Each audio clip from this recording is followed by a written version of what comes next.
So hello students, welcome to my YouTube channel, and today we are going to discuss about an important topic, that is multiplication और product of vectors. ठीक है, multiplication और product आपको पता है एक ही चीज़ होती है, that is a multiply by b. हम इसको लिख सकते हैं, ठीक है, या a ऐसा कुछ लिखा होता है, कई जगह पे आपको a डॉट b दिया होता है या कई जगह पे आपको a स्टार b दिया होता है. तो ये कुछ सिम्बल्स होते हैं मल्टीप्लिकेशन के या प्रोडक्ट के, यानी कि गुणा करने के. सो जो वेक्टर है ना हमारे पास, उनके दो तरह के मल्टीप्लिकेशंस पाए जाते हैं. First one is vector multiplication, cross product जिसको बोला जाता है, और उसके बाद में हमारे पास होता है स्केलर मल्टीप्लिकेशन, डॉट प्रोडक्ट जिसको बोला जाता है. ठीक है, सो ये कैसे क्या होते हैं वो मैं आपको बताऊंगी. बेसिक एक डिफरेंस इनका वो भी हम आगे डिस्कस करेंगे. तो मूव करते हैं आज के लेक्चर के ऊपर. सो बेसिकली हम करने क्या वाले हैं, इंट्रोडक्शन करेंगे वेक्टर प्रोडक्ट के बारे में, उसके बाद में स्केलर प्रोडक्ट को डिस्कस करेंगे, देन उसके बाद में स्केलर प्रोडक्ट की प्रॉपर्टीज़ को डिस्कस करेंगे, एंड एट लास्ट हम निकालेंगे फॉर्मूला जो हम स्केलर प्रोडक्ट के अंदर यूज़ करते हैं वो. तो टोटल हम 4 चीज़ें डिस्कस करने वाले हैं आज के वीडियो लेक्चर के अंदर. That is introduction to vector product. Scalar product होता क्या है, ये वेक्टर प्रोडक्ट वो वाला प्रोडक्ट नहीं है. ये जो वेक्टर प्रोडक्ट है ना, दैट वेक्टर प्रोडक्ट इज कि वेक्टर्स का प्रोडक्ट करना. ठीक है, दो तरह के प्रोडक्ट्स हमारे पास होते हैं, क्रॉस प्रोडक्ट और वेक्टर प्रोडक्ट. ये है कि वेक्टर्स का प्रोडक्ट, यानी कि introduction to the multiplication of vectors, आप इसको ये भी बोल सकते हो. उसके बाद में स्केलर प्रोडक्ट क्या होता है, first type of vector product हम डिस्कस करेंगे. उसके बाद में उस स्केलर प्रोडक्ट की जब हम करेंगे प्रॉपर्टीज, लास्ट में हम स्केलर प्रोडक्ट का फॉर्मूला जो है वो ड्राइव करेंगे. नेक्स्ट फर्स्ट आर्टिकल पे मूव करते हैं, that is introduction to the vector product या वेक्टर मल्टीप्लिकेशन. ठीक है, vector multiplication. Okay, vector multiplication पे मूव करते हैं. सो फर्स्टली हमारे पास है कि जब हम किसी वेक्टर को एक रियल नंबर से मल्टीप्लाई करते हैं, when a vector a is multiplied by a real number n, then the magnitude becomes n time but the direction and unit remain same. तो जब कभी भी ए वेक्टर को मल्टीप्लाई किया जाता है किससे, n से, तो वो बन जाता है n a वेक्टर, यानी कि उसका मैग्नीट्यूड है वो n टाइम्स बढ़ जाता है. जैसे भी कोई भी a वेक्टर है उसको 2 से मल्टीप्लाई करोगे आप तो वो 2a वेक्टर बन जाता है. That is the example of multiplication of a real vector with a real number. Next बात करते हैं, अगर हम मल्टीप्लाई करते हैं किसी भी एक स्केलर के साथ, तो जब भी कभी स्केलर के साथ मल्टीप्लाई किया जाता है ए वेक्टर को, then its magnitude becomes s time. जितने टाइम स्केलर होता है उतने टाइम्स वो है उसका मैग्नीट्यूड बन जाता है. Then its product then its magnitude becomes s time and the unit is the product of units of a and s, but the direction remains the same as that of vector. जो हमने यहाँ पे क्या किया था, एक सीधे real number से मल्टीप्लाई किया था. ठीक है, उसके कोई यूनिट्स नहीं थे, 2 3 4 5 6 जितने भी हमारे पास नंबर होते हैं. तो जब हमने मल्टीप्लाई किया तो हमारी डायरेक्शन जो है वो सेम रही, मैग्नीट्यूड है वो n टाइम्स हो गया जितने से हमने मल्टीप्लाई किया था, और यूनिट भी सेम रही 2, क्योंकि 2 की कोई यूनिट्स नहीं है. बट इन केस जब हम स्केलर की बात करते हैं, स्केलर्स के पास यूनिट होती है बट डायरेक्शन नहीं होती, मैग्नीट्यूड होता है. जैसे 2 मीटर, कोई भी 2 मीटर डिस्टेंस है उसको 2 मीटर पर सेकेंड वेलोसिटी से अगर आप मल्टीप्लाई कर दो तो, ठीक है, 2 मीटर वेलोसिटी से आप मल्टीप्लाई कर दो, 2 मीटर पर सेकेंड वेलोसिटी से आप मल्टीप्लाई कर दो. ऐसी कुछ यूनिट्स वाली चीज़ों को हम लेके चलते हैं जिनको मल्टीप्लाई करना होता है. ठीक है, सो हमारे पास क्या होगा, जो मैग्नीट्यूड है वो तो s टाइम हो जाएगा, यानी कि scalar into vector a is equal to s a, और यूनिट क्या होंगी, इन दोनों की मिला के जो यूनिट्स आएंगी वो हमारे पास बन जाएंगी. ठीक है, उसके बाद में बात करते हैं multiplication of a vector by a vector. जब एक वेक्टर को एक वेक्टर से मल्टीप्लाई किया जाता है ना, तो 2 तरह के जो हमारे पास प्रोडक्ट्स हैं वो बन के आते हैं. जब वेक्टर को वेक्टर से करते हैं, ना स्केलर से करना है, ना आपने क्या करना है किसी कॉन्स्टेंट या रियल नंबर से करना है, वेक्टर को वेक्टर से, यानी कि ए वेक्टर इंटू बी वेक्टर. कोई भी 2 वेक्टर्स को हम मल्टीप्लाई कर रहे हैं, 3 भी होते हैं, 4 भी होते हैं, ये हमारे पास 2 का हम यहाँ पे लेके चल रहे हैं. उसके बाद में हम बात कर रहे हैं कि कितने टाइप्स का होता है, तो 2 टाइप्स का जो प्रोडक्ट है वो होता है डॉट प्रोडक्ट और स्केलर प्रोडक्ट इसको बोला जाता है. नेक्स्ट इज क्रॉस प्रोडक्ट या वेक्टर प्रोडक्ट इसको बोला जाता है. ठीक है, नेक्स्ट बात करते हैं स्केलर और डॉट प्रोडक्ट ऑफ 2 वेक्टर्स, यानी कि कोई भी 2 वेक्टर्स हमें दिए हैं, हमने उनका स्केलर या डॉट निकालना है. जैसे डॉट लिखा हुआ है ना, डॉट लिखा है मतलब मल्टीप्लाई जब हम करेंगे तो बीच में डॉट लगाएंगे. क्रॉस प्रोडक्ट में हम क्या करते हैं, जब 2 वेक्टर्स को मल्टीप्लाई किया जाता है तो बीच में क्रॉस लगाते हैं. मैथमेटिक्स में हम इन दोनों साइंस को एक जैसा ही लेके चलते हैं. मैथ्स के अंदर अगर आपको 2.3 दे दे तो भी 6 आता है, और 2 into 3 दे दे तो भी आपका 6 आता है, यही आता है. नॉर्मली हम यही चीज़ें करते हैं. ठीक है, बट यहाँ पे क्या होता है, क्रॉस और डॉट का मतलब उल्टा नहीं होता, अलग अलग हो जाता है. ठीक है, सो नेक्स्ट बात करते हैं कि बेसिकली होता है क्या है. स्केलर प्रोडक्ट क्या होता है, जब 2 वेक्टर जो है उनको मल्टीप्लाई किया जाता है तो वो किसके इक्वल होता है, product of their magnitude and the cosine of the smaller angle between them. यानी कि जब भी 2 वेक्टर, यानी कि कोई भी ए वेक्टर को मल्टीप्लाई किया गया बी वेक्टर से थ्रू द डॉट प्रोडक्ट, ठीक है, डॉट लगानी है आपने, जैसे नाम ही इसका सिग्निफाई कर रहा है। तो यहाँ पे हमारे पास बनेगा modulus of a modulus of b and cos theta, यानी कि कोई भी दो वेक्टर्स हैं, अगर हमने उनको मल्टीप्लाई करना है, ये ए वेक्टर है और ये बी वेक्टर है, इन दोनों के बीच में एंगल थीटा बन रहा है, ठीक है। इन दोनों को जब मल्टीप्लाई करोगे डॉट प्रोडक्ट के थ्रू, तो ये बनेगा magnitude of a vector into magnitude of b vector and cos of theta, इनके बीच में जितना एंगल बन रहा है उतना। ओके, नेक्स्ट बात करते हैं। अब ये हमारे पास दो वेक्टर्स मैंने आपको दिखा दिए, ए और बी वेक्टर लिए हैं, जिनके बीच में एंगल बन रहा है हमारा थीटा। तो ऐसे जो हमारे पास दो वेक्टर्स हैं उनको हम क्या करेंगे, मल्टीप्लाई करेंगे। अब यहाँ पे ट्रायंगल ला मत लगा देना, वो एडिशन के लिए था। नेक्स्ट बात करते हैं, यहाँ पे जो हमारे ए और बी हैं, सॉरी इनको कैपिटल कर लेना, मैंने शॉर्ट लिख दिए, छोटे लिख दिए, ठीक है। तो कैपिटल आप करोगे तो ए और बी मैग्नीट्यूड्स है हमारे पास, थीटा उनके बीच में एंगल बन रहा है, और फाइनल प्रोडक्ट जो होगा वो स्केलर क्वांटिटी आएगा, यानी कि वेक्टर इनटू वेक्टर जब आप करते हो डॉट प्रोडक्ट में, तो आपका आंसर आता है स्केलर, यानी कि vector, you can write it as a vector dot b vector. जब आप करोगे तो वेक्टर्स का जो रिजल्ट है वो हमेशा स्केलर आएगा, इसीलिए इसको स्केलर प्रोडक्ट बोला जाता है। ओके, डॉट प्रोडक्ट इसलिए बोला जाता है क्योंकि दो वेक्टर्स के बीच में डॉट होता है। स्केलर प्रोडक्ट इसलिए बोला जाता है क्योंकि मल्टीप्लाई करने के बाद में, प्रोडक्ट करने के बाद में आंसर जो है वो हमारा स्केलर आता है। सो अगर हम दो वेक्टर्स को मल्टीप्लाई करते हैं और इन दोनों के बीच में 90 डिग्री का एंगल बन रहा है, ये ए वेक्टर था और ये बी वेक्टर है, 90 डिग्री का एंगल बनता है, cos 90 क्या होता है, 0, तो आपका जो आंसर है वो 0 आएगा। और 0 का मैग्नीट्यूड है, हम कुछ लेके चल सकते हैं कि 0 है, बट कोई डायरेक्शन उसकी नहीं होती, तो जो हमारा डॉट प्रोडक्ट है वो 0 हो जाएगा, ठीक है। उसके बाद में बात करते हैं सम एग्जांपल्स। एग्जांपल क्या होता है, जब हम वर्क डन की बात करते हैं, आपने डायमेंशंस के अंदर ये फॉर्मूला किया होगा कि जो हमारा वर्क डन होता है that is equals to force into displacement, force into displacement के इक्वल होता है। तो ये वर्क डन क्या होगा, जब हम डॉट लगाएंगे तो एफ डॉट एस के इक्वल बनेगा, और ये बन जाएगा F S cos of theta, जहाँ पे एफ और एस क्या मैग्नीट्यूड है फोर्स और डिस्प्लेसमेंट के, ठीक है। सो ये एक फॉर्मूला आपके पास एग्जांपल आ गई कि कैसे हमने उनको लिखना है। तो जब भी डॉट प्रोडक्ट हटाओगे कॉस थीटा आएगा हमेशा, डॉट हटेगी ना डॉट प्रोडक्ट वाली, तो हमेशा क्या आएगा, कॉस थीटा। ये वाली डॉट हटाओगे तो इस डॉट की जगह पे आपने मल्टीप्लाई कर देना कॉस थीटा, और ये एरोज जो है वो यहाँ से गायब कर देनी है आपने। ओके, नेक्स्ट बात करते हैं characteristics of A dot product. Dot product की क्या क्या कैरेक्टरिस्टिक्स हैं, क्या क्या उसकी प्रॉपर्टीज हैं, उनके बारे में डिस्कस करेंगे। फर्स्ट क्या होते हैं, कॉम्यूटेटिव होते हैं। कॉम्यूटेटिव चाहे मैंने आपको पहले भी बताया, चाहे उल्टा मल्टीप्लाई करो चाहे सीधा मल्टीप्लाई करो, आंसर सेम आता है। फॉर एग्जांपल अगर मैथमेटिकली हम ले तो चाहे 2 इंटू 3 करो चाहे 3 इंटू 2 करो, आंसर हमेशा आपका 6 ही आएगा। तो ये हो गया कि एक पर्टिकुलर न्यूमेरिकल वैल्यू के ऊपर जाके कम्यूट कर जाना, वहीं पे लाई करना। तो डॉट प्रोडक्ट जो होता है दो वेक्टर्स के बीच में वो कम्यूट करता है, चाहे तो ए डॉट बी कर लो चाहे बी डॉट ए कर लो, कोई फर्क नहीं पड़ने वाला।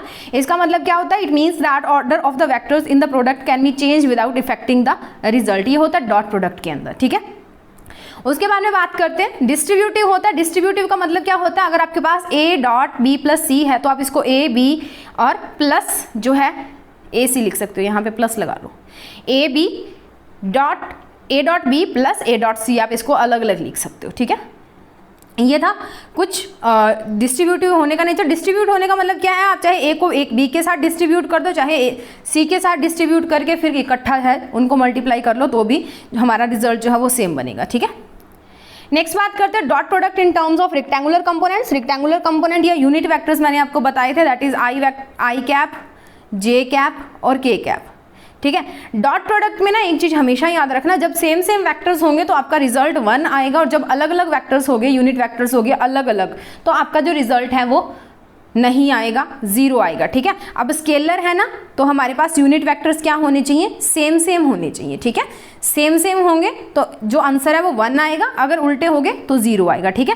तो आई को जे से मल्टीप्लाई करोगे डॉट प्रोडक्ट के थ्रू तो आपका आंसर 0 आएगा। जे को के से करोगे, अलग अलग है ना, जे को के से करोगे या आई को के से करोगे तो आपका आंसर आएगा 0। ये थे अलग अलग वाले एग्जाम्पल, ये थे। अब सेम वाले आ जाएंगे, आई डॉट आई, ये है जे डॉट जे, ये है के डॉट के। तो यहाँ पे जो हमारे आंसर बन रहे हैं दैट आर 1, क्योंकि ये सेम है। ये कंडीशन किसकी है, सेम की है। और हम स्केलर प्रोडक्ट की बात करते हैं, स्केलर प्रोडक्ट में क्या होता है, जो सेम वाले होते हैं उनका आंसर 1 आता है, बाकियों का 0 आता है, ठीक है। नेक्स्ट बात करते हैं परपेंडिकुलर वेक्टर्स। अब परपेंडिकुलर नाम से आपको क्लियर हो रहा है कि जिन दो वेक्टर्स के बीच में एंगल जो है वो 90 डिग्री बनता है, ये हम पहले ही डिस्कस कर चुके हैं। तो ए वेक्टर डॉट बी वेक्टर दिया, जैसे ही इसका डॉट हटेगा तो यहाँ पे कॉस थीटा आ जाएगा। कॉस थीटा की जगह पे थीटा 90 डिग्री पुट करो, theta is equal to 90 degree दिया हुआ, ये पुट करेंगे तो कॉस 90 इज 0, 0 से मल्टीप्लाई करोगे तो आंसर 0 आएगा। ठीक है, उसके बाद में बात करते हैं कोलिनियर वेक्टर्स की। जो दो वेक्टर्स कोलिनियर होते हैं, एक ही लाइन के अंदर चलने वाले दो वेक्टर्स, ठीक है, उनके बीच में एंगल कितना बन रहा है, 0 ही तो बनेगा। एंगल 0 बनेगा तो theta is equals to 0 degree, यहाँ पे थीटा को 0 पुट कर दो, थीटा 0 क्या होता है 1, ठीक है, यहाँ पे थीटा 0 क्या होता है 1, तो ए वेक्टर का मैग्नीट्यूड बी वेक्टर का मैग्नीट्यूड, दोनों वेक्टर्स का जो मैग्नीट्यूड होगा वो आपका मल्टीप्लाई हो जाएगा। नेक्स्ट बात करते हैं anti parallel vectors. Anti parallel, parallel होने का मतलब ये कोलिनियरली जो चलते हैं, एंटी पैरेलल होने का मतलब एक इधर जा रहा है तो एक इधर जा रहा है, दोनों के बीच में एंगल कितना बना 180 डिग्री का, एंड कॉस 180 डिग्री इज -1, ठीक है। So the dot product of collinear vector is equal to the product of their magnitude. Collinear vector में हम बात करते हैं कि प्रोडक्ट ऑफ देयर मैग्नीट्यूड, क्योंकि यहाँ पे क्या था थीटा 0, कॉस 0 इज 1, तो यहाँ पे सिर्फ हमारे पास मैग्नीट्यूड बचा था, ठीक है। इफ इट इज पॉजिटिव, ये पॉजिटिव होगा अगर ये हमारे वेक्टर्स जो है वो क्या होंगे, it is positive if they are parallel and negative if they are anti parallel, ठीक है। अब ये जो है, अब उसने बोल दिया कि अगर कोलिनियर है और पैरेलल पैरेलल चल रहे हैं, दैट मीन्स कि वो जो हमारा आंसर आएगा वो पॉजिटिव आएगा, बट एंटी पैरेलल जब होगे ना, एक दूसरे के उल्टे होगे, तो थीटा 180 डिग्री हो गया तो वो क्या हो जाएगा नेगेटिव का। And the statement is called condition of collinearity. Collinearity होगी तो मैग्नीट्यूड को मल्टीप्लाई कर देना। आप नॉर्मली देखो, अगर आपको क्वेश्चन में दिया हुआ है कि कोलिनियर वेक्टर्स आपके चल रहे हैं तो आपने कुछ नहीं करना, सिर्फ उनके मैग्नीट्यूड को मल्टीप्लाई कर दो। अगर 2 आई कैप 3 आई कैप आपको दिया तो 2 × 3 कर दो, जस्ट आपने और कुछ नहीं करना, वहां से आपका आंसर आ जाएगा। और वही बात अगर वो एंटी पैरेलल है तो आपने मैग्नीट्यूड्स को मल्टीप्लाई करना और आगे माइनस का साइन लगा देना और कुछ भी नहीं करना, ठीक है। नेक्स्ट बात करते हैं इक्वल वेक्टर्स की। अब जब इक्वल हो गए वेक्टर्स तो क्या होगा, यानी कि ए वेक्टर को ए वेक्टर से ही मल्टीप्लाई करना है, तो यहाँ पे एंगल क्या बनेगा 0 डिग्री का बनेगा। Vector is are equal if they possess the same magnitude and same direction. Same magnitude and same direction मतलब एक ए बी इधर जा रहा है, दूसरा ए बी इधर जा रहा है।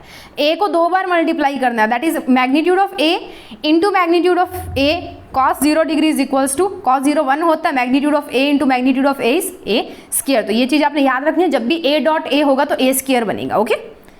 सेम सेम वेक्टर्स है ना, तो स्क्वायर आएगा यहाँ पे हमारा, ठीक है। उसके बाद में ये जो कथा है ये हम पीछे कर चुके हैं, ठीक है। नेक्स्ट बात करते हैं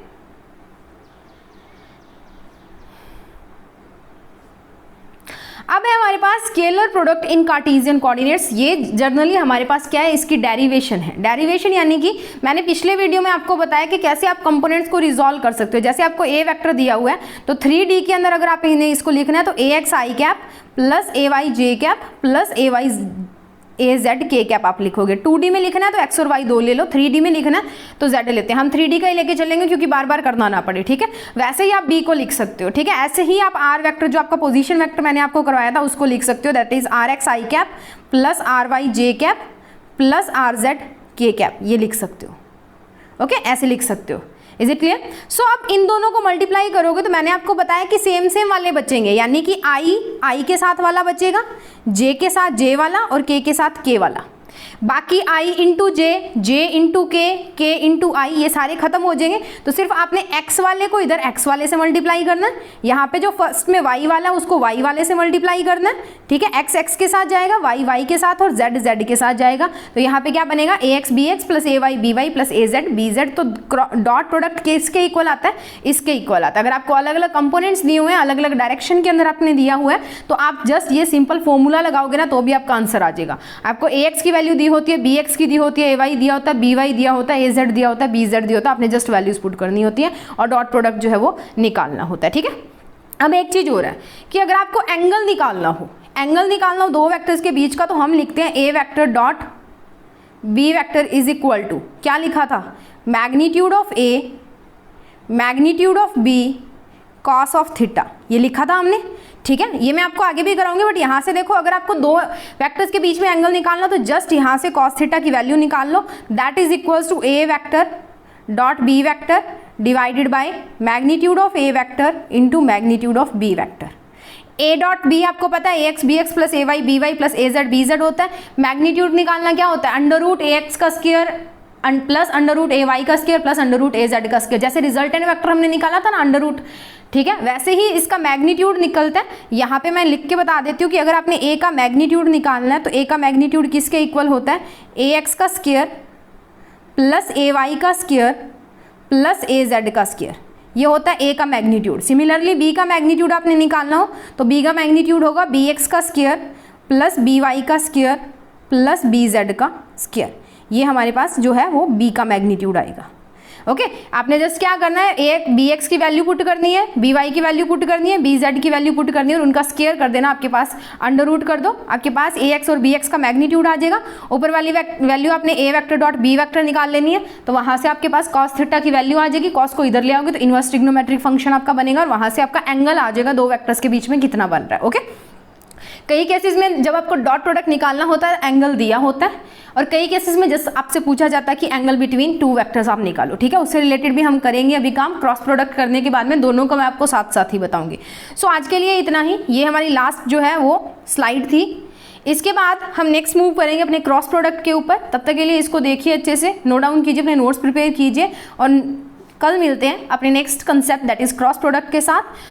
here is an important information guys, कल शाम को 7 बजे मैं लाइव सेशन करने वाली हूँ, तो आपके जो भी डाउट्स होंगे आप उस लाइव सेशन में मेरे को बता सकते हो।